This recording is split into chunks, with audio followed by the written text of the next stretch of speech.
The reason I walked on is because I've always, there's just loving competition and things like that. I've always enjoyed being a bit of an underdog, I guess you could say, because there's a challenge with that. What we noticed about Matt was he had skills. He really did. He showed some speed as a receiver, showed some very good hands, but the intensity he did everything with, that's what caught our eyes. Just how much he works at his craft. I think that whatever he puts his mind to, he's going to be able to do it. Jeske now to throw. Again, he's throwing the fade. He's going for Tunnacliffe. He makes the catch. He makes the catch. Touchdown, Flyer. And a spinning, sliding catch, and it's a touchdown for the Dayton Flyers. An acrobatic catch. The winner of the 2017 Lieutenant Andy Zulli Award is number 4, Matt Tunnacliffe. I wasn't really recruited in terms of athletics. I played 3 sports at a small school, and I was a smaller kid. Kind of hit a growth spurt late. So when I heard about Dayton originally, it wasn't in any relationship to athletics. My brother went here. I had a grandfather that went here, and aunts and uncles and things like that. So it was just one of the schools that I was looking to go to, strictly just as a school. And then I knew if I wanted to continue to play sports, then at that point I would try to walk on to whatever sport I fit best, and then try to walk on to baseball, because in high school that was my best sport. So playing that, I felt like that was my best chance at playing in college. In his mind, he thought baseball would be his sport in college, so he comes to the University of Dayton, not as a scholarship baseball player, but a preferred walk-on to come in and try it. Well, it didn't work out for him, so his next love was football. I didn't make the team, and I wouldn't say I was too upset about it. I love baseball and wish I could have played, but kind of rolled with it.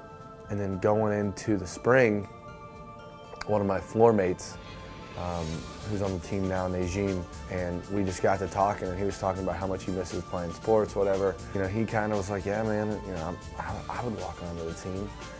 And then I was like, well, if he wants to walk on, then, and we kind of bounced that off each other. It wasn't just him pushing and me pushing. It was both of us like, yeah, man, we should probably do that. Dayton here is a very competitive program, and in our recruiting process, we go out and get those young men that are high-level football players in high school. And these young men are maybe not fit physical skills that we would need for them to compete, because we want to get young men in our program that can play and help us win football games. And so Matt coming in, especially as a sophomore, we've never had an individual that's done that, that's reached the level that Matt has. We did have a D lineman back who was part of our 1980 National Championship team, who was a factor for us, but to have the plays that Matt has done during his 2 years here as a starter, we haven't really had anybody to reach that level. Well, I know I'm going to get 100% in terms of effort. 9 times out of 10, he's going to always do what he's supposed to do. And I will take him on a one-on-one battle almost with anybody, because the guy might be physically more talented than him, but he will not get the same. He will win just for effort alone. And that's the one thing I got to make sure I do, is start putting him in situations like that more, so because I know I'm going to at least get 100% effort from him, that 9 times out of 10 he's going to win that battle.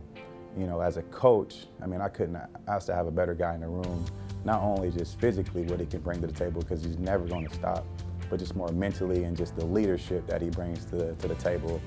Being a new coach here to DD, I couldn't ask for a better guy to have on my side.